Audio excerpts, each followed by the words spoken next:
오늘의 주요 뉴스입니다. 설 귀성이 시작되면서 고속도로 하행선을 중심으로 정체 구간이 늘고 있습니다. 고속도로와 기차, 항공 이용객은 작년보다 줄었는데 연휴 동안 14만 명이 찾을 것으로 예상되는 제주도에서는 벌써부터 관광객 중 코로나19 확진자가 나와 비상이 걸렸습니다. 식약처가 코로나19 백신 중 처음으로 아스트라제네카 사용을 허가했습니다.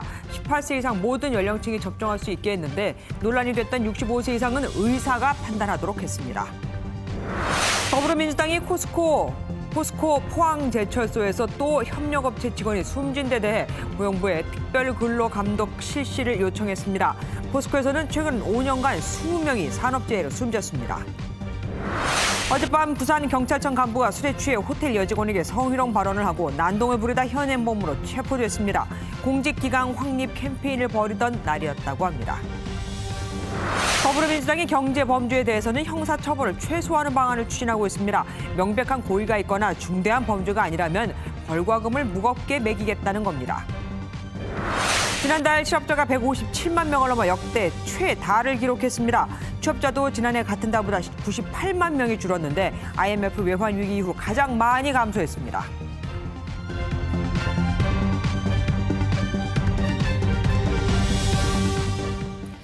금갑 장군 문배란 정월 초하루 나쁜 기운을 물리치고 복을 구하기 위해서 궁궐 정문에다가 그림을 그리는 세시 풍속입니다.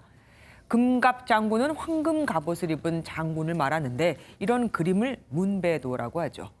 그간 우리에게 얼마나 나쁜 소식만 있었는지 경복궁 관리소가 오늘 코로나 애군을 물리친다며 19세기 말에 붙였던 이 금갑 장군을 복원해 광화문 정문에다가 걸었습니다. 코로나19로 힘든 우리 국민들 이렇게라도 조금 위로를 받으셨으면 좋겠습니다. 지난 1월은 쇼크 그 자체였습니다. 실업자가 무려 157만 명, 통계가 작성된 이래 가장 많은 수죠. 취업자 수는 1년 전보다 100만 명 가까이 줄었습니다. 정부는 1월을 바닥으로 보고 이제는 좀 좋아질 거다라고 하고 있는데 당장 뾰족한 수가 보이질 않습니다. 이병주 기자가 먼저 보도합니다. 서울 명동거리, 연휴를 앞뒀지만 인파는커녕 곳곳에 빈 상가만 늘었습니다. 전부 다 재계약을 안 하더라고요. 기간 되면 그냥 버티다가 이제 그냥 나가더라고요. 지난해 4분기 명동의 공실률은 1년 전보다 2배 넘게 높아졌습니다. 가뜩이나 어려움을 겪던 서비스 업종은 지난 연말 코로나19 3차 유행에 고스란히 노출됐고 일자리 타격으로 이어졌습니다. 지난달 숙박 음식점업의 취업자 수가 36만 명 넘게 줄어드는 등 서비스업에서만 일자리가 90만 개 가까이 감소한 겁니다. 이에 따라 전체 취업자 수는 98만 2천 명이 줄었는데 IMF 외환위기 때인 1998년 12월 이후 가장 많은 감소이자 11개월 연속 감소입니다. 실업자도 157만 명으로 관련 통계가 개편된 1999년 6월 이후 최고치를 기록했습니다. 이번 고용 충격은 방역 강화 역량뿐만 아니라 1월 폭설 등 일부 계절적인 요인과 연말 연시 재정 일자리 사업 종료 및 재개에 따른 마찰적인 요인. 실업률도 5.7%로 통계 작성 이래 최고치를 기록한 가운데 노인 일자리 사업이 중단되면서 모든 연령에서 실업자 수가 증가했습니다. 정부는 지난달 고용이 바닥을 치고 조금씩 나아질 것이라는 전망을 내놓으면서 1분기 안으로 90만 개 이상의 직접 일자리를 제공하겠다고 밝혔습니다. MBN 뉴스 이병주입니다. 이런 법은 있으다 마나다라며 고 김용균 씨 어머니가 반담에도 불구하고 여당은 중대재해기업처벌법을 통과시켰죠. 그런데 그 뒤로도 산재가 끊이질 않자 마음이 급해졌는지 더불어민주당 지도부가 포스코에 공개 경고장을 날렸습니다. 김태년 원내대표는 노동부에 특별근로감독 검토도 요청했죠. 먼저 주진희 기자가 보도합니다. 더불어민주당 지도부가 잇따르는 산업재해에 해당 기업의 이름을 직접 거론하며 공개적으로 경고했습니다. 이틀 전에는 포스코에서 30대 청년이 컨베이어 벨트에 끼어서 숨졌습니다. 중대재해처벌법이 제정되었지만 상황은 전혀 달라지지 않고 있습니다. 김태년 원내대표는 계속되는 산업재해에 분노를 느낀다며 노동부의 특별근로감독 실시를 공개적으로 요청했습니다. 대기업에서 산재 사고가 반복되는 현상에 실망을 넘어 분노를 느낍니다. 포스코 포항제철에 대한 특별 근로감독 실시를 적극 검토해 줄 것을 요청합니다. 근로감독은 사업장이 노동법을 준수하는지 감독하는 것으로 사회적인 물의를 일으킨 사업장에 특별 감독을 나갈 수 있습니다. 노동부는 지난 5일 작업 중에 철판이 떨어져 근로자가 사망한 현대중공업을 비롯해 포스코에 대해서도 특별 근로감독 검토에 들어갔습니다. 더불어민주당이 이처럼 강한 의지를 밝힌 것은 올해 초 제정된 중대재해기업처벌법이 실효성이 낮다는 노동계의 비판을 염두에 둔 것으로 보입니다. MBN 뉴스 주효진입니다. 정치권에서 포스코를 콕 집어 문제가 있다고 한 이유는 이 포스코에서만 2016년 이후 20명이나 숨졌기 때문입니다. 회사가 손을 놓고 있다는 비판이 나올 수밖에요. 이건희 기자가 보도합니다. 올해 CEO 신년사에서 안전을 유독 강조한 포스코. 안전을 최우선 핵심 가치로 철저히 실행하여 죄 없는 행복한 삶의 터전을 만들어야 하겠습니다. 한 달이 조금 지난 어제 노동자 추모 기자회견이 열렸습니다. 끝나지 않는 죽음의 외주화를 끝장내고 비정규직 정규직화하라. 그제 포스코 포항제철소에서 협력업체 직원이 숨졌기 때문입니다. 포스코 사망 사고는 이뿐만이 아닙니다. 지난해 11월 광양제철소에서 폭발 사고로 3명이 숨졌고 한 달 뒤 배관 공사를 하던 노동자가 숨졌습니다. 2016년 이후 20명이 숨진 것으로 파악됩니다. 포스코는 이미 최악의 살인 기업으로 지난 3년간 최소 18명의 산재 사망이 확인된 죽음의 일터입니다. 세계적 대기업인 포스코가 기업의 기본인 노동자 안전관리에 소홀하다는 비판도 끊임없이 나오고 있습니다.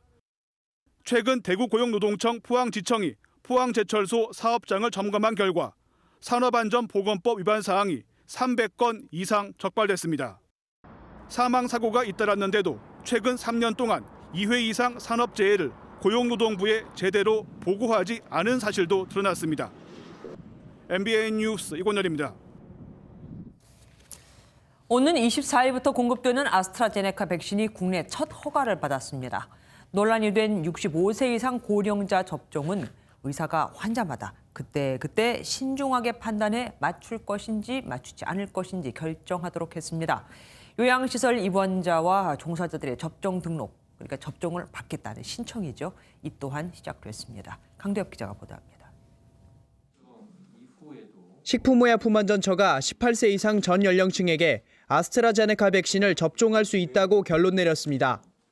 3단계 전문가 자문 절차를 거친 결과 안전성에 문제가 없고 유효성도 세계보건기구 WHO의 기준인 예방효과 50%를 넘는다고 설명했습니다. 논란이 된 65세 이상 고령자 접종은 원칙적으로 가능하다고 봤지만 최종 판단은 의사에게 맡겼습니다. 의사가 고령자 백신 접종 시에 대상자의 상태에 따라 백신 접종으로 인한 유익성을 충분히 판단하여 결정하라는 의미입니다. 다음 주 질병관리청 산하 예방접종 전문위원회가 열리면 보다 구체적인 접종 지침이 나올 것으로 보입니다. 품목 허가가 떨어짐에 따라 경북 안동에 있는 SK바이오사이언스 공장에서는 예정대로 24일부터 위탁 백신 물량 75만 명분이 먼저 출하됩니다. 배송과 포장 과정을 거쳐 25일 전국 의료기관과 보건소로 배달되는데 빠른 곳은 26일, 늦은 곳은 다음 달 초부터 접종이 가능할 전망입니다. 방역당국은 오늘부터 접종 대상자 명단을 미리 받아 등록하기 시작했습니다. 요양병원과 보건소에서 대상자를 확인하는 작업을 마치면 병원과 시설별로 접종 대상자가 정해지고 접종이 이루어질 예정입니다. MBN 뉴스 강대엽입니다. 아스트라제네카 백신 승인은 났고 이제 관건은 우리 국민들이 이걸 얼마나 맞을 것인가가 됐습니다. 유명순 서울대 연구팀의 조사에 따르면 정부가 정해주는 시기에 맞춰서 백신 접종을 하고 싶다는 응답은 45.3%였습니다. 이 중 접종 시기나 순서를 미루고 싶다가 26.8%, 하루라도 빨리 맞고 싶다가 11.5%였죠. 접종을 거부하겠다는 답은 4.9%에 그쳤습니다. 백신 접종이 얼마나 중요한 일인가라는 질문에는 82.2%가 중요하다고 답했는데 특히 50대에서 90.8%로 가장 높았고 30대에서 가장 낮게 나왔습니다. 가족이나 지인이 접종이 되어서 물어온다면 정해진 시기와 순서에 맞게 맞으면 된다라고 말하겠다는 응답이 45.9%, 연기하는 게 좋다라고 말하겠다는 응답이 19.1%, 접종을 하지 말라고 권유하겠다는 답은 3.7%였습니다. 백신에 대한 정보와 이해가 높을수록 접종에 대한 긍정적인 답변이 높았던 만큼 방역 당국의 국민과의 소통이 중요하다고 이 연구팀은 덧붙였습니다. 수도권 집단 감염으로 코로나19 신규 확진자는 엿새 만에 다시 400명대가 됐습니다. 해외 변이 확진자가 갈수록 늘면서 당국은 2주 뒤부터는 해외에서 들어오는 한국인 입국자도 다 반드시 음성 확인서를 갖춰야 한다고 밝혔습니다. 입국 전에, 입국 직후, 그리고 격리 해제 전 이렇게 총 3번을 검사 받아야 하는 거죠. 강영화 기자가 보도합니다. 코로나19 신규 확진자가 444명을 기록하며 엿새 만에 400명대로 올라섰습니다. 한 주간 발생한 하루 확진자의 약 78%인 271명이 수도권에서 발생할 정도로 수도권은 다시 위기입니다. 확진자 53명이 발생한 부천 종교단체와 학원에서 43명이 추가로 확진돼 누적 확진자가 96명까지 늘었습니다. 확산세를 가늠해 볼 수 있는 감염 재생산 지수도 심상치 않습니다. 감염 재생산 지수도 4주 전 0.79에서 계속 높아져 1.0에 근접하고 있는 상황입니다. 특히 수도권의 경우는 1.0을 조금 넘는 수준에 달하고 있습니다. 정부는 나흘간 이어지는 설 연휴 기간 지역 감염이 확산하지 않을까 긴장하고 있습니다. 역대 가장 큰 위기인 이번 3차 유행을 끝낼 수도 있고 꺼져가던 불씨가 다시 살아날 수도 있는 중대한 갈림길입니다. 미국과 유럽에서 이제는 지배종이 된 변이 바이러스도 큰 위협 요인입니다. 어제 26명이 추가돼 변이 누적 확진자가 80명에 달하자 당국은 오는 24일부터 해외에서 들어오는 외국인뿐 아니라 한국인에 대해서도 음성 확인서 제출을 의무화하기로 했습니다. 모든 입국자는 입국 전 1회, 입국 직후 하루 이내 1회, 그리고 격리 해제 전 1회 등 모두 3차례의 PCR 진단 검사를 받아야 합니다.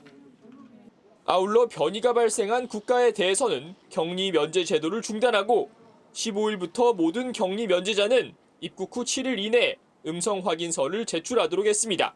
MBN 뉴스 강용호입니다. 설 연휴를 앞두고 고속도로는 이미 벌써부터 정체가 시작됐습니다. 김포공항도 사람이 북적북적하고 있고요. 이 두 곳에 취재 기자들 나가 있습니다. 먼저 김민수 기자에게 물어볼게요. 이번 설 연휴 기간에는 고속도로 이용에 주의할 사항이 많다고 하던데 어떤 걸 구체적으로 조심해야 합니까? 네, 저는 경부고속도로 죽전 휴게소에 나와 있습니다. 무엇보다 오늘부터 14일까지 연휴 기간 내내 고속도로 휴게소 실내 매장에서 음식을 먹을 수가 없습니다. 음식을 구매해서 포장해 가는 것만 가능합니다. 또 마스크를 항상 착용하는 것은 기본이겠죠. 시민들도 이런 방역 조치에 기꺼이 동참하고 있습니다. 불편하더라도 참고 해야죠. 지켜야죠. 상황이 빨리 종료가 돼가지고 명절이라도 좀 마음 편히 볼 수 있게 됐으면 좋겠습니다. 네, 그리고 예년에는 설 연휴 고속도로 통행료를 받지 않았는데 올해는 정상적으로 통행료를 내야 합니다. 특히 오늘 고속도로 톨게이트 노동자들도 파업을 철회한 만큼 전국 모든 요금소가 정상 운영되고 있습니다. 방역 당국이 이동을 자제해달라고 요청해서인지 교통량이 작년 설보다는 줄었다고 하던데 현재 고속도로 상황은 어떻습니까? 네, 당초에 한국도로공사는 오늘 하루 고속도로를 이용하는 차량이 463만 대일 것으로 예상했습니다. 평일에 비해 43만 대 늘었지만 코로나19 영향이 미치지 않았던 작년 설 전날에 비해서는 6만 대 정도 줄었는데요. 방금 들어온 소식으로는 오늘 하루 500만 대 차량이 이용된다고 합니다. 그렇다면 작년 설 전날에 비해서도 더 크게 늘어난 것이죠. 네, 그러면 자세한 교통 상황 폐쇄로 화면을 통해 살펴보겠습니다. 먼저 경부고속도로 안성분기점 부근입니다. 오른쪽 서울 방향으로는 빨간색 조명이 꼬리에 꼬리를 물고 있고 부산 방향은 평소 수준의 교통량을 보이고 있습니다. 서해안고속도로 바란나들목 부근으로 넘어가 보겠습니다.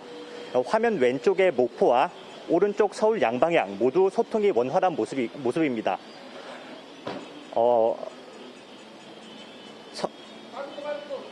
영동고속도로 신갈분기점 역시 강릉과 인천 양방향 별다른 정체를 빚지 않고 있습니다.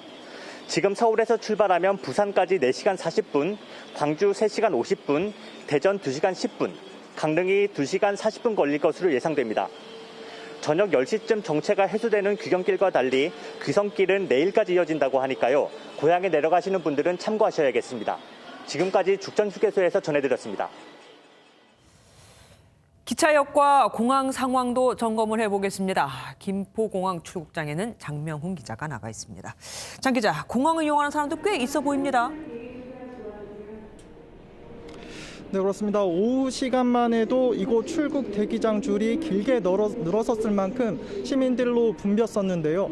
지금은 다소 줄어들었지만 여전히 시민들의 발길이 이어지고 있습니다. 제가 낮 3시부터 이곳에 와서 시민들의 얘기를 한번 들어봤는데요. 비행기를 이용해 고향을 찾는 분들도 많았고요. 설 연휴에 여행을 가는 이른바 설캉스족도 있었습니다. 코로나로 인해서 자주 못 내려갔었는데 오랜만에 내려가게 됐거든요. 좀 기대가 되고 안전하게 잘 다녀올 생각입니다. 여자친구랑 제주도 가려고 지금 공항에 오게 됐습니다. 네, 걱정되는 부분도 많기는 하지만 이제 방역 수칙 준수하면서 이제 저희가 많이 쉴 수 있는 기간이었기 때문에 이제 이번 연휴 기간 맞이해서 여행을 가게 되었습니다. 설 연휴 기간에 이곳 김포공항은 하루 평균 5만 5천 명 정도가 이용할 것으로 예상되고요. 국내 전체로 따지면 약 84만 명이 전국의 공항을 이용할 것으로 보입니다. 지난해 설 연휴간 93만 명이 공항을 이용한 것을 보면 약 10%가량 소폭 감소한 건데요. 코로나19 확산을 막기 위해 고향 방문과 여행을 자제해달라는 방역당국의 당부가 무색해진 것 아니냐, 이런 지적도 나오고 있습니다. 반면에 열차를 이용하는 시민들은 확 줄었다고 하더라고요. 네, 그렇습니다. 저희가 이곳에 오기 전에 서울역 상황을 취재하고 왔었는데요. 오전까지만 하더라도 완전 한산한 분위기였지만 오후 들어서부터 시민들이 조금씩 모습을 보였습니다. 그렇지만 예년에 비하면 열차를 이용하는 귀성객들이 확실히 줄어들었습니다. 아무래도 기차 예매하는 것도 전에는 좀 많이 힘들게 했는데 오늘 같은 경우는 즉흥적으로 바로 예매를 할 수 있을 정도로 사람이 없는 게 좋지만 조금 마음이 좋진 않아요. 코레일 측은 이번 연휴 기간 약 100만 명의 시민들이 열차를 이용할 것으로 전망했는데요. 지난해에 비하면 44% 수준으로 절반 정도 확 준 셈입니다.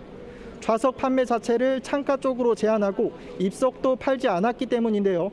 코로나19로 귀성을 자제하는 분위기도 반영된 것으로 보입니다. 방역당국은 이번 설 연휴가 3차 대유행의 중대 분수령이 될 것이라며 철저한 방역수칙을 거듭 당부했습니다.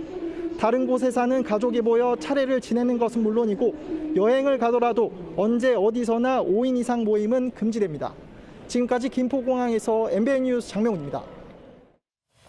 이번 설 연휴 기간에 제주에는 14만 명이 넘는 관광객이 방문할 것으로 예상됩니다. 그런데 벌써 설 연휴는 시작도 안 했는데 제주에 도착한 서울 관광객이 코로나19 확진 판정을 받았습니다. 제주도가 그야말로 떨고 있습니다. 김명현 기자가 보도합니다. 제주를 찾은 사람들이 쏟아져 들어옵니다. 한쪽에선 거리를 둔 채 발열 검사가 이루어집니다. 우리 앞에 카메라 좀 봐주세요. 네, 되셨습니다. 귀성객은 물론 5인 이하 모임 금지로 여행을 택한 관광객들이 몰린 겁니다. 아무래도 코로나가 심하니까 와서 가족들이랑 호텔에서 시간 많이 보낼 걸로 생각하고 있어요. 이번 설 연휴 닷새 동안 제주를 찾을 것으로 예상되는 관광객은 무려 14만 명. 그런데 본격적인 행렬이 시작되기도 전에 제주에 도착한 관광객 한 명이 확진 판정을 받아 비상이 걸렸습니다. 해당 관광객은 제주에 도착하기 하루 전 서울 임시선별진료소에서 진단검사를 받았는데 비행기에서 확진 사실을 통보받았습니다. 검사 결과가 나오기도 전에 자가격리를 하지 않고 제주로 떠난 겁니다. 역학조사 결과 관광객은 일행 5명과 제주에 방문해 5인 이상 집합금지 조치를 위반한 것으로 드러났습니다. 지금 같이 오신 분이 그 확진자 포함해서 6분입니다. 이런 부분들은 자세하게 검토 후에 감염병 위반 혐의로 저희 고발 조치할 예정입니다. 제주도는 제주에 오기 사흘 전 코로나 진단검사를 받아달라고 권고했습니다. 또 코로나 의심 증상이 있는 관광객이 제주에서 확진 판정을 받을 경우 구상권을 청구하는 방안을 검토하겠다고 밝혔습니다. MBN 뉴스 김영현입니다. 여러 곳에 흩어진 가족들이 가상 공간에 모여 차례도 지내고 세배도 하고 윷놀이도 하는 건 어떨까요? 실제로 그런 서비스가 등장을 했습니다. 단 이 AR 안경은 구입을 해야 합니다. 오지혜 기자가 소개해드립니다. 어머니, 아버님 저희 보이세요? 잘 보이네. 그림도 보이고. 부산에 계신 부모님과 강원도 원주에 있는 아들네가 각각 AR 안경을 낀 채 허공을 보며 이야기를 나눕니다. AR 안경 속 가상 공간에는 앙증맞은 손주의 그림과 사진이 걸려 있고 할아버지 할머니 사진 그렸는데 이거 보이시나요, 왼쪽에? 잘 보인다. 아이고, 할인이 잘 그렸네. 아들네를 대신한 3D 아바타가 가상 차례상에서 절을 합니다. 옛날 같으면 우리가 시장을 봐가지고 음식 한다고 고생 많이 했을 건데 AR 기술로 이렇게 차례상을 차리니까 너무너무 좋았어요. 코로나19로 명절 때 못 내려가서 좀 마음이 불편했는데 가상 공간에서 서로 만나가지고 대화도 하고 차례도 지내고 하니까 반갑고 신기하고 5G 네트워크와 AR 기술을 이용해 여러 곳에 흩어진 가족들이 한자리에서 대화하는 서비스입니다. 캐릭터로 원격 있는 사람과 대화하고 컨텐츠를 보고 3D 화면도 보고 하면서 같이 얘기를 나누는 그런 서비스입니다. 이동통신 3사는 오는 14일 설 연휴까지 영상통화 서비스를 무료 제공합니다. 정부와 지자체는 SNS에서 온라인 성묘와 VR 전통놀이 등을 소개하며 대면 접촉 자제를 당부했습니다. MBN 뉴스 오지혜입니다. 10살짜리 조카를 폭행한 것도 모자라 물고문까지 해서 숨지게 한 이모와 이모부. 이 2명 모두에게 구속영장이 발부됐습니다. 이들은 언제부터 학대했느냐는 질문엔 죄송하다는 짧은 답만 내놨죠. 참, 이들에게도 친자녀 3명이 있었습니다. 이지호 기자가 보도합니다. 하얀 점퍼에 모자를 쓴 남성이 구속 전 피의자 신문을 받기 위해 경찰서를 나섭니다. 10살 된 조카를 학대해 숨지게 한 혐의로 체포된 40대 이모부입니다. 언제부터 학대했습니까? 곧이어 모습을 드러낸 이모 역시 여러 질문에 별다른 답을 하지 않은 채 겨우 한마디 꺼냅니다. 하실 말씀 없습니까? 이들 부부는 지난 8일 자신들이 맡아 돌보던 조카가 말을 듣지 않는다는 이유로 전신을 플라스틱 파리채 등으로 폭행하고 물고문까지 해 숨지게 했습니다. 하지만 자신들의 범행이 드러날까 두려워 아이가 욕조에 빠져 숨을 쉬지 않는다며 거짓말을 했고 욕조물을 비우는 등 증거인멸까지 시도한 것으로 전해졌습니다. 숨진 아이는 친엄마의 직장 문제 등으로 3개월 전부터 이들 이모 부부 집에서 생활해 온 것으로 알려졌습니다. 이모 부부 역시 친자녀가 3명 있었지만 사건 발생 당시 아이들은 자리를 비운 상태였습니다. 수원지방법원은 이들이 비정상적인 방법으로 학대하는 과정에서 사망까지 이르게 했고 도주에 염려가 있다며 구속영장을 발부했습니다.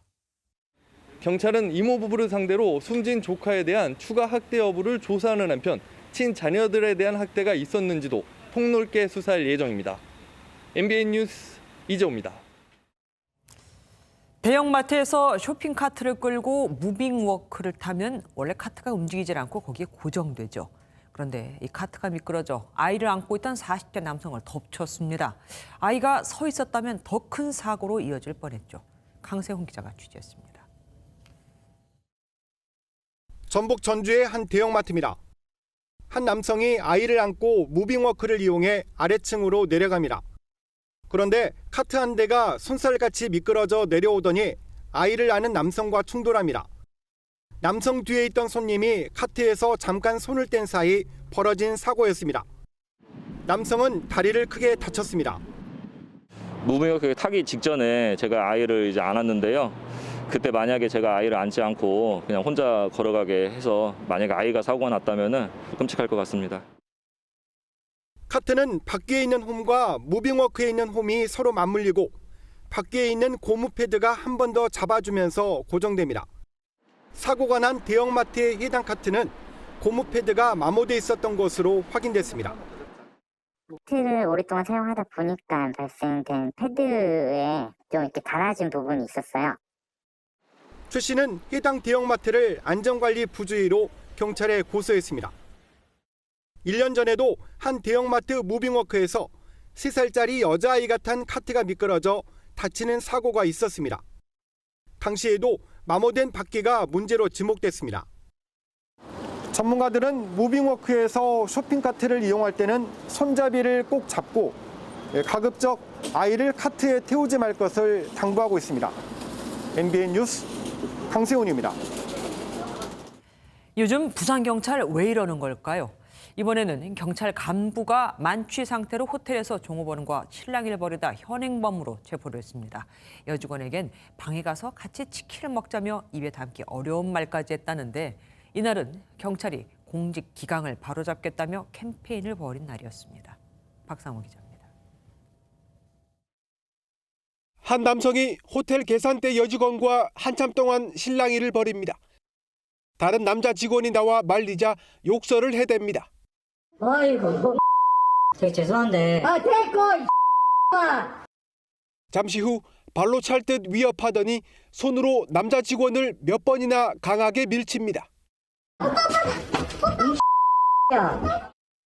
난동은 10여 분 동안 이어졌고 급기야 경찰까지 출동했습니다. 이 남성은 경찰이 출동한 뒤에도 계속 난동을 부리다 결국 현행범으로 체포됐습니다. 잡고 보니 부산경찰청 경정급 간부였습니다.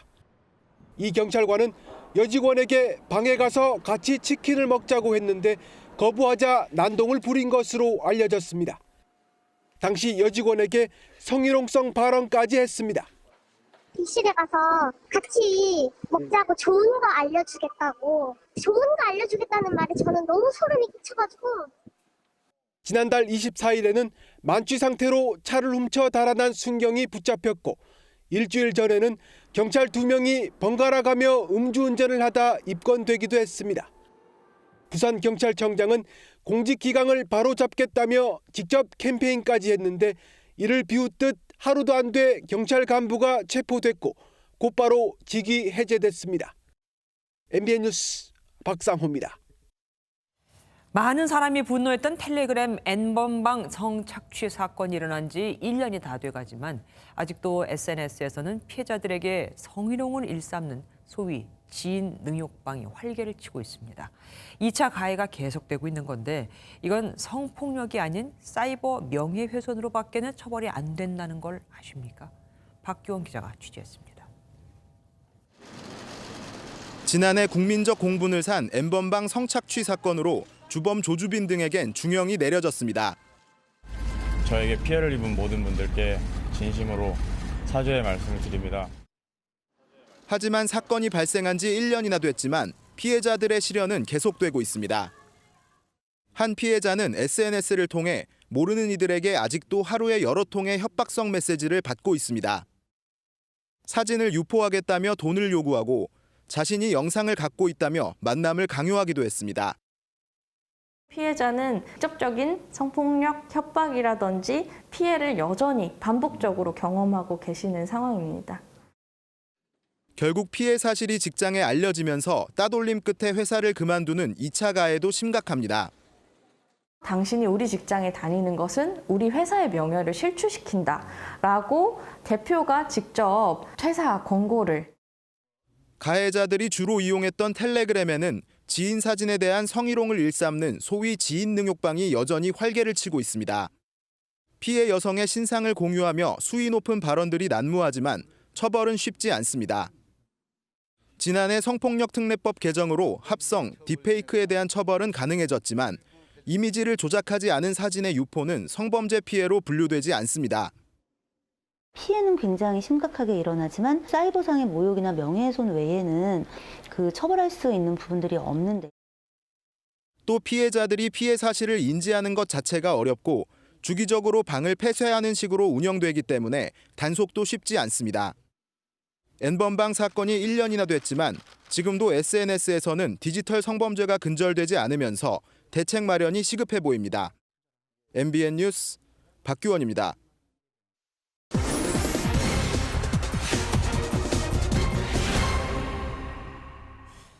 주민 자체적으로 층간소음 문제가 해결이 안 되면은 보통 구청이나 상담센터에 문의를 하게 됩니다. 그런데 층간소음의 상대방이 외국인이라면 업무가 불가능하다는 경험담이 인터넷을 중심으로 퍼지고 있습니다. 진짜일까요? 김태린 기자가 사실 확인해서 알아봤습니다. 코로나19로 집에 머무는 시간이 많아지면서 층간소음 민원도 많아졌습니다. 지난해 집계된 층간소음 신고 접수 건수는 총 4만 2천여 건으로 2019년보다 1만 6천여 건이나 늘어났습니다. 그런데 한 인터넷 카페에 올라온 글이 최근 논란이 되고 있습니다. 층간소음이 심해서 문의를 했더니 외국인 상대로는 업무를 보지 않는다고 했다는 글이 올라와 있었고 이 글이 보도가 되기도 한 건데요. 과연 사실일까요? 한국환경공단이 운영하는 층간소음 이웃사이 센터의 민원 접수 과정을 확인해 봤습니다. 민원 대상은 전국 공동주택 입주민으로 제한되는 대상은 따로 나와 있지 않습니다. 해당 센터의 설명을 추가로 들어봤는데 역시 외국인이어서 민원을 받지 않는다는 규정은 없다는 입장이었습니다. 다만 층간소음 제공자가 영어가 아닌 다른 언어를 쓰는 외국인일 경우 통역을 구하는 문제로 당장은 처리할 수 없다고 답할 수도 있다고 설명했습니다. 지자체의 설명도 비슷했습니다. 층간소음 문제가 아파트 관리규약 내에서 자체적으로 해결이 안 되면 시환경분쟁조정위원회를 통해 분쟁 절차에 들어가게 되는데 상대가 외국인인 것은 전혀 문제가 되지 않는다는 겁니다. 따라서 외국인 상대로는 층간소음 민원을 넣을 수 없다는 명제는 전혀 사실이 아니므로 판단됩니다. 지금까지 사실 확인, 김태림입니다. 전광훈 목사가 지난해 1월 법원에서 구속영장 실질 심사를 받고 나올 때 수갑을 찬 모습이 언론에 공개됐었죠. 전 목사 측에서 수갑을 채운 건 인권 침해라며 국가인권위원회에 진정서를 냈는데 인권위가 오늘 그 답을 내놨습니다. 인권 침해가 맞다고요. 권영봉 기자입니다. 지난해 1월 보수단체의 폭력 집회를 주도한 혐의로 구속영장 실질 심사를 받은 전광훈 목사. 심사를 마치고 나온 뒤 수갑을 찬 채 유치장으로 호송됩니다. 오늘 심사 충분히 소명하셨습니까? 괜찮은데 말하면 괜찮대. 충분했다. 전 목사 측은 자발적으로 출석했는데도 경찰이 양손에 수갑을 채우고 호송해 모욕감을 주었다며 국가인권위원회에 진정을 제기했습니다. 경찰은 도주 우려가 있었고 호송 규칙 등을 따른 것이라고 해명했습니다. 하지만 국가인권위원회는 신체의 자유를 침해하는 과도한 공권력 행사라고 판단했습니다.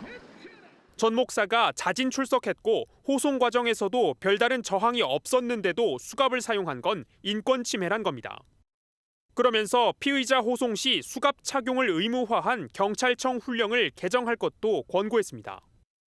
특히 국가인권위원회는 검찰의 변화를 예로 들며 경찰의 관행을 질타하기도 했습니다. 검찰은 자진 출석 피의자에겐 원칙적으로 수갑을 사용하지 않기로 지난 2019년 관련 지침을 개정한 바 있습니다. 검찰 수사를 받던 이재수 전 기무사령관이 수갑을 찬 모습이 언론에 공개된 뒤 극단적 선택을 한 것이 변화의 계기였습니다. 다만 국가인권위원회는 전 목사가 수갑을 찬 모습이 언론에 보도돼 인격권을 침해했다는 진정에 대해선 경찰의 통제 밖에서 이뤄진 것이라며 기각했습니다. MBN 뉴스 권용보입니다. 황희 문화체육관광부 장관 후보자의 청문 보고서는 야당의 퇴장 속에 여당 단독으로 채택됐습니다. 이번 정권 들어 야당 동의 없이 임명되는 29번째 장관이 된 만큼 야당에서는 이럴 거면 그냥 인사청문회를 없애라는 말까지 나왔죠. 국회 본회의 기간에 병가까지 내고 해외 문화에 나선 것을, 그게 여행을 갔었죠. 이것을 빗대서 해외 문화부 장관이라는 풍자도 나왔습니다. 신재우 기자가 보도합니다. 황희 문체부 장관 후보자 청문 보고서 채택 여부를 두고 야당은 재차 논문 표절 의혹 등을 문제 삼으며 부적격자라고 주장했지만 여당은 적격 의견을 내며 맞섰습니다. 한글 논문이 없고 한글 논문을 숨겼다. 이 외신거리 아닙니까? 새 정본도 아닌 국문을 분실했다는 이유 등을 두고 결격 사유로 보는 것은 동의하기가 참 힘들고요. 여야 의원들 사이 의사진행 발언이 꼬리에 꼬리를 물자 결국 기림 여부로 표결이 강행됐고 야당 의원들은 일제히 퇴장하며 반발했습니다. 난 대화하고 싶지 않습니다. 이 사안에 대해서. 왜 표결로 발언합니까? 뭘 표결합니까? 결국 여권 의원들이 전원 찬성하며 청문 보고서는 채택됐습니다. 최적 10인 중 찬성 9명으로 가결되었음을 선포합니다. 문학계 미투 운동을 불러일으킨 최영미 시인도 SNS를 통해 어떻게 이런 사람이 장관이 될 수 있냐며 비판을 쏟아냈습니다. 문재인 대통령은 황희 장관 임명안을 제거했고 야당 동의 없이 임명되는 29번째 장관이 됐습니다. 국민의힘은 연세대 측의 논문 문제 해명을 요구하고 추가되는 형사상 문제는 제보를 받아 절차를 밟겠다며 법적 대응을 예고했습니다. MBN 뉴스 신재우입니다.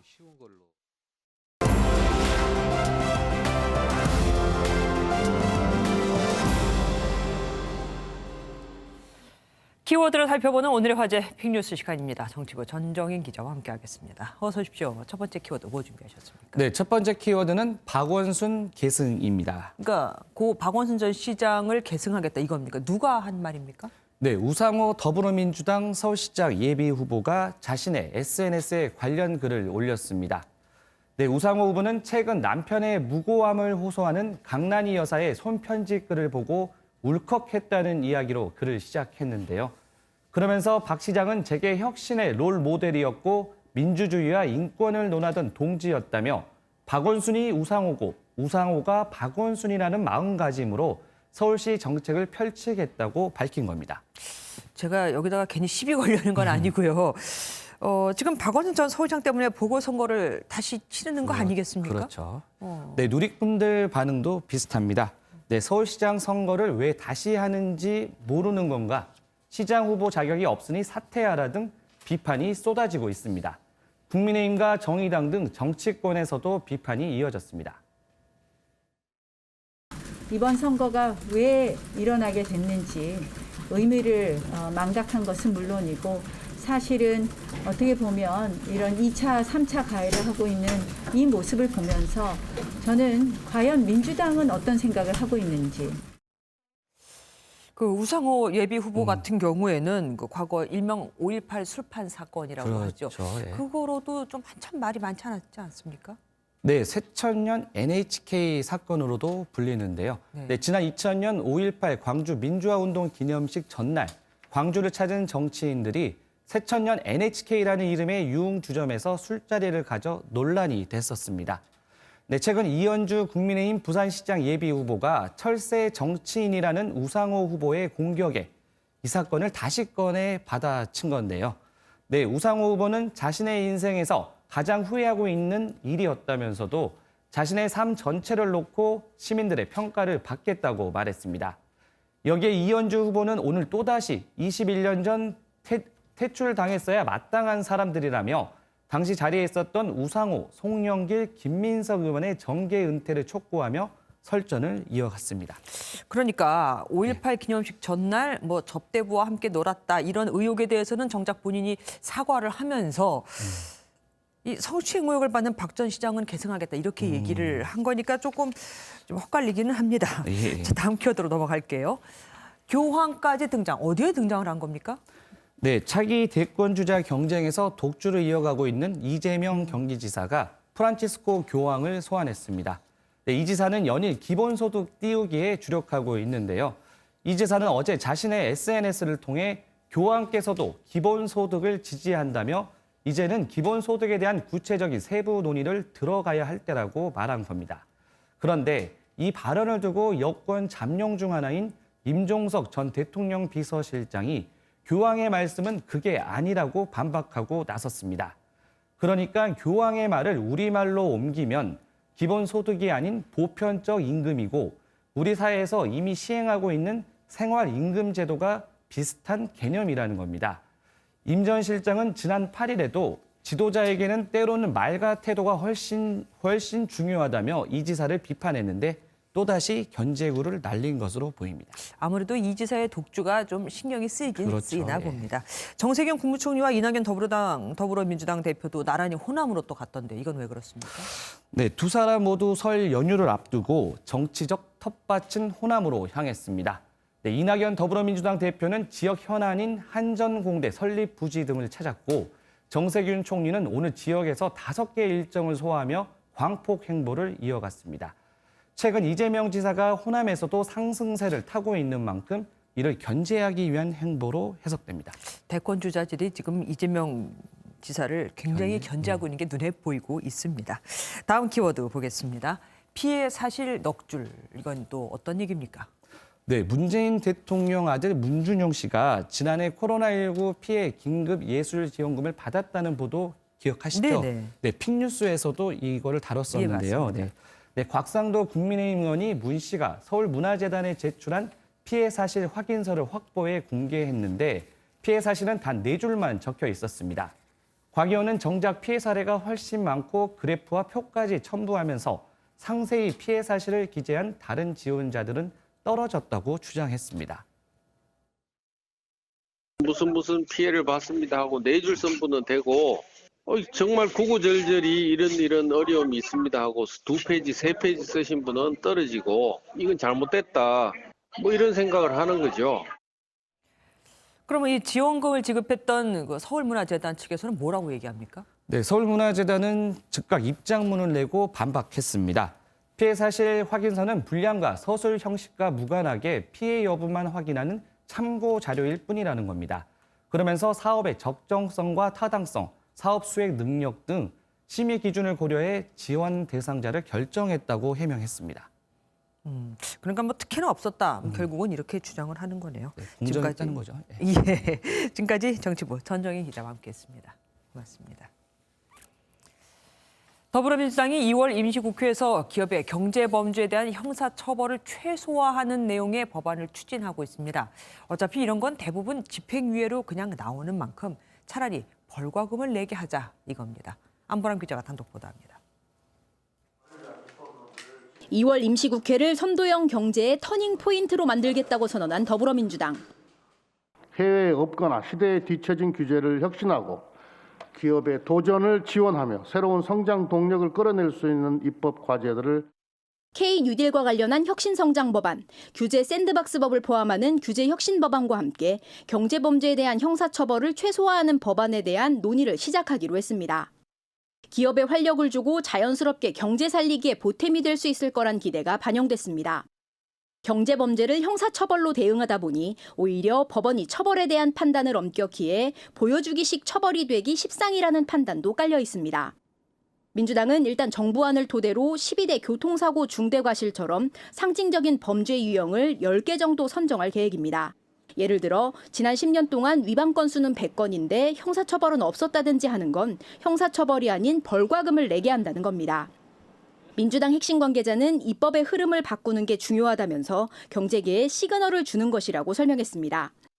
정부 역시 어제 당정청 회의에서 이런 내용에 대해 동의하고 관련 법안을 정비해 조만간 민주당에 제출할 예정입니다. 민주당은 자칫 기업 봐주기라는 시선이 있을 수 있는 만큼 사회적 저항이 없는 것으로선 선정해 노동계와 충분한 대화에 나선다는 방침입니다. MBN 뉴스 안보람입니다. 우리말로 희망을 뜻하는 아랍권의 첫 화성 탐사선 아말이 세계에서 5번째로 화성 대기 진입에 성공했습니다. 그동안 화성 탐사는 미국이 독점하다시피 했었죠. 중국과 아랍 강소국까지 뛰어들면서 화성에 거주를 목적으로 한 연구도 시작이 됐습니다. 척박할 것만 같은 붉은 행성에서의 생활, 머지않은 걸까요? 신혜진 기자입니다. 화성 탐사에 나섰다가 조난당한 주인공이 지구로 귀환하는 과정을 그린 영화 마션. 영화 속 주인공은 감자를 재배하며 수개월 동안 화성에서 지냅니다. 이 같은 인류의 화성 생활이 실제로 가능해질까? 숨죽여 화면을 지켜보던 우주 연구원들 사이에서 환호성이 터집니다.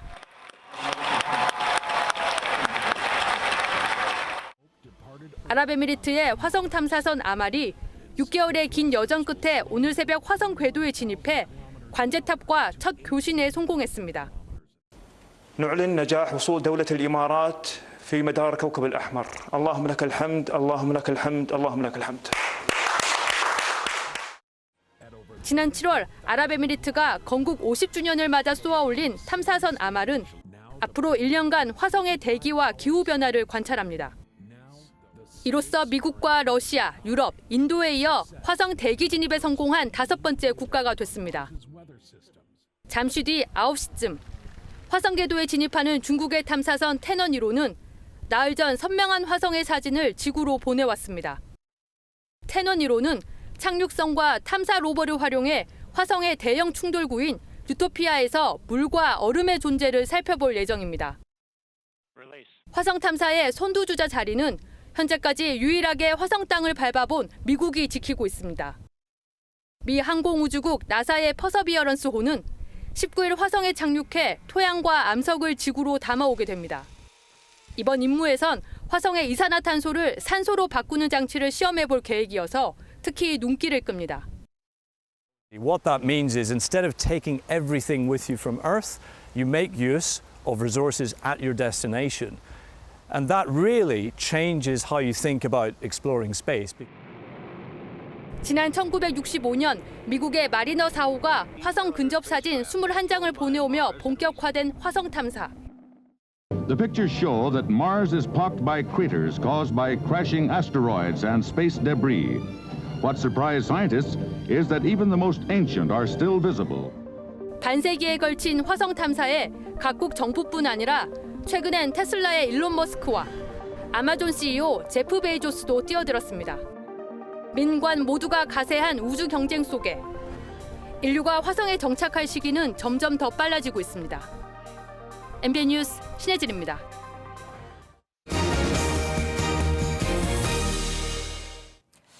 광화문 정면에 황금빛 갑옷을 입은 장군 그림이 걸렸습니다. 조선시대 몇몇 문헌에 나오는 애군을 물리친다는 문배도입니다. 지난해가 오죽 힘들었으면 싶기도 하죠. 이동훈 기자입니다. 경복궁 입구인 광화문에 웅장한 그림이 위용을 자랑합니다. 조선 왕실에서 정월 초하루 궁궐 정문에 붙이던 문배도입니다. 나쁜 기운을 물리치고 복을 구하는 의미가 있습니다. 여기 와서 이거 다는 거 직접 보니까 올해 좋은 일 가득할 것 같습니다. 코로나19도 얼른 사라졌으면 좋겠어요. 그동안 기록은 조선시대 문헌에 다양하게 전해져 왔습니다. 동국세시기는 한 장군은 도끼를 들고 또 한 장군은 절을 들었는데 그림을 모두 대궐문 양쪽에도 붙인다고 기술했습니다. 열양세시기는 금갑 신장을 그린 것은 궁전 대문에 붙인다고 설명했고 경도잡지도 황금 갑옷의 두 장군의 길이가 한 길이 넘는다고 묘사했습니다. 광화문에 문배도가 붙어있는 사진을 발견한 건 지난 2015년 국외소재문화재재단에서 주미 대한제국 공사관을 복원하는 과정에서입니다. 사진을 바탕으로 안동의 온전한 형태로 남아있는 문배도를 참고해 이번 현수막이 만들어졌습니다. 설 연휴에 코로나 때문에 고향도 못 가시는데요. 이 광화문에 걸린 문배도를 보시면서 지친 마음도 달래시고 즐거운 연휴가 되셨으면 좋겠습니다. 조선의 세시 풍속이 볼거리를 제공하며 국민의 지친 마음을 위로하고 있습니다. MBN 뉴스 이동훈입니다. 미얀마의 쿠데타에 반발해 나선 시위대들. 그런데 꽃에 이어서 이번엔 턱시도와 노래, 춤까지 등장했습니다. 그럼에도 불구하고 군 병력 투입이 임박했다는 얘기도 들립니다. 전민석 기자가 보도합니다. 근무복을 입은 남성이 철조망을 사이에 두고 경찰과 대치합니다. 시위대 편에 선 미얀마 경찰관 아웅꼬꽃입니다. 카예주에서도 경찰관 수십 명이 시위대에 합류했습니다. 경찰까지 쿠데타 세력에 등을 돌리기 시작한 건 시위대를 향한 폭력 진압 때문입니다. 어제 네피도에서 벌어진 시위에서는 19살 여학생이 머리에 총을 맞아 의식을 잃은 것으로 전해졌습니다. 현지 언론 매체 미얀마나우는 의료진을 인용해 실탄까지 발사됐다고 보도했습니다. 체포된 인원만 수백여 명, 곧 군 병력이 투입될 것이라는 이야기도 들립니다. 하지만 쿠데타에 항의하는 시위는 잦아들지 않고 있습니다.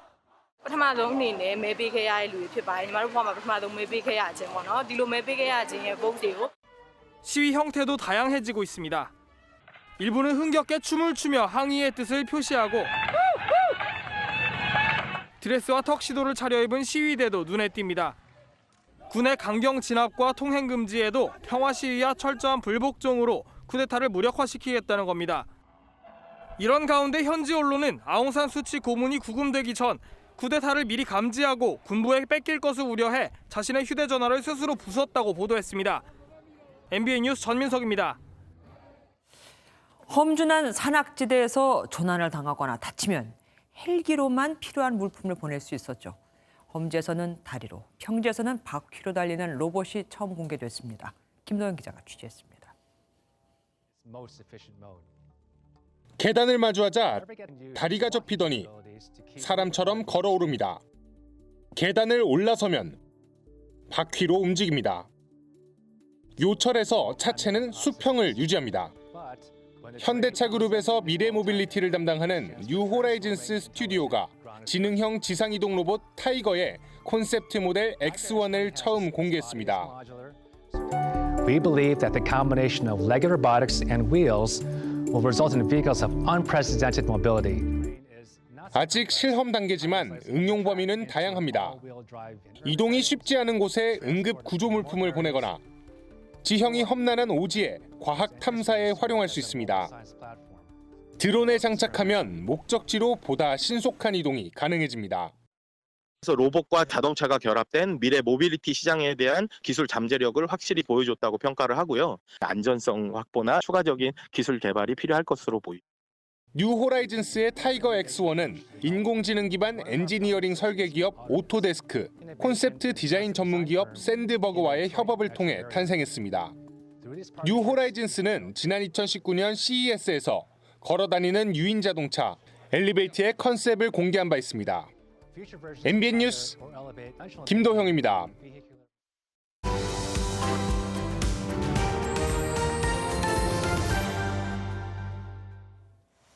분리수거 된 페트병에 라벨이 붙어 있으면 재활용이 어렵다고 하죠. 그래서 최근엔 생수나 음료에 라벨이 없거나 빨대 등 플라스틱을 아예 빼버리는 친환경 제품 생산이 늘고 있습니다. MBN 연중기획 탄소제로 세상이 바뀐다. 오늘은 길기범 기자가 준비했습니다. 마트 한편에 가득 쌓여 있는 생수들. 옆에 놓인 다른 생수와 달리 라벨이 없습니다. 비닐 라벨이 붙어 있으면 재활용이 어렵다는 점에 착안해 만든 무라벨 생수입니다. 소비자 입장에서도 참 편하고 환경 자체도 이제 자원을 아낄 수 있고 해서 참 여러 방면에서 참 좋은 것 같습니다. 무라벨 음료 외에도 플라스틱 빨대를 없앤 음료도 속속 등장하고 있습니다. 라벨 안쪽에 쿠폰 번호 등을 적거나 소비자들이 자발적으로 분리배출을 하도록 유도한 제품도 있습니다. 설 선물도 바뀌고 있습니다. 백화점들은 플라스틱을 종이 상자, 종이 완충제로 대체하고 있고 기업들도 노 플라스틱 선물 세트를 내놓고 있는데 이렇게 줄어든 플라스틱 양만 70톤, 500ml 생수병으로 400만 개입니다. 소비자들에게 큰 호응을 얻고 있습니다. 향후 친환경 가치를 강화한 선물 세트 품목을 지속적으로 확대해 나갈 계획입니다. 기업 평가와 투자 지표로 ESG가 주목받으면서 기업의 친환경 행보는 이익과도 연결되는데 실제 한 글로벌 투자은행에 따르면 지난 2018년 이산화탄소 배출을 줄인 기업 30곳의 시가총액은 15%가 증가했습니다. 사회적 책임을 다하는 것이 기업의 전체적인 가치를 증가시키고 여러 가지 위험으로부터 기업을 보호하는 데도 도움이 된다고 생각하고요. 환경보호는 물론 이미지까지 제고할 수 있어 기업들의 친환경 행보는 더욱 확대될 전망입니다. MBN 뉴스 길기범입니다. 팀 내 불화설로 곤욕을 치른 프로배구 흥국생명의 이재영, 이다영 쌍둥이 자매가 학교 폭력 논란에도 휩싸였습니다. 뒤늦게 심각성을 인지했다며 피해자를 직접 찾아가 사과하고 싶다고 밝혔는데요. 조유로 기자가 자세히 전합니다. 최근 SNS에 팀 내 갈등을 암시하는 글을 올려 논란의 중심이 됐던 흥국생명 이다영. 일각에선 배구 여제 김연경과 불화가 있었던 게 아니냐는 추측이 나왔고 이다영이 가혹행위를 견디지 못한 듯한 상황이 펼쳐졌습니다. 그런데 자신을 이재영, 이다영 쌍둥이 자매의 초중학교 동창이라고 밝힌 한 누리꾼이 학창 시절 이들로부터 학교 폭력을 당했다고 폭로했습니다. 이 누리꾼은 당시 같은 방을 썼는데 심부름을 거절했다가 칼로 협박을 당했다고 주장했습니다. 경기에서 지면 집합시켜 오토바이 자세를 강요했고 돌아가면서 마사지도 시켰다고 적었습니다. 또 수시로 돈을 걷고 다른 선수들에게도 나쁜 행동을 하도록 시켰다며 모두 21가지의 구체적인 피해 사례를 언급했습니다. 논란이 커지자 결국 이다영은 SNS에 자필 사과문을 올리고 힘든 기억과 상처를 준 것에 대해 사죄한다며 직접 찾아가 사과하고 싶다고 적었습니다. 구단 측도 선수 관리에 만전을 기하겠다며 사과의 뜻을 밝혔습니다. 하지만 특급 스타 선수들의 계속되는 잡음에 배구계의 동요와 팬들의 충격이 커지고 있습니다. MBN 뉴스 조이로입니다. 설 연휴가 시작되는 내일 이른 아침 운전하실 계획이라면 여유를 가지고 시야 확보에 더욱 신경 쓰셔야겠습니다. 연휴 동안 안개가 짙게 끼는 날이 많겠는데요. 특히 내일은 이렇게 지도에 표시된 서해안과 내륙 곳곳을 따라서 가시거리가 800m 이하에 머물러 안개가 매우 짙겠습니다. 아침에는 기온이 낮아 살얼음이 생기면서 도로가 미끄러울 수 있겠고요. 이 안개는 낮에도 계속되겠습니다. 설 연휴 동안 날은 무척 포근하겠습니다. 서울을 기준으로 한낮에는 10도를 웃돌겠는데요. 다만 포근해진 만큼 먼지도 쌓여 있습니다. 내일과 설 당일인 모레에도 미세먼지 농도는 전국 곳곳에서 나쁨 수준을 유지하겠습니다. 주말 동안에는 서울의 한낮 기온이 13도까지 오르겠습니다. 일요일에는 흐린 가운데 남해안과 제주를 따라서 비 예보가 나와 있습니다. 내일 아침 중부지방 서울의 아침 최저 기온은 영하 2도, 한낮 기온은 10도로 종일 영상권을 보이겠습니다. 남부지방 밤에는 미세먼지 농도가 일시적으로 높게 나타나는 곳이 많겠는데요. 강원 영동을 따라서는 건조주의보가 내려진 가운데 화재의 위험이 매우 높습니다. 연휴 기간 동안 주의해 주시기 바랍니다. 설 연휴 내내 건조한 날씨가 이어지면서 대기는 더 메말라 가겠습니다. 날씨였습니다.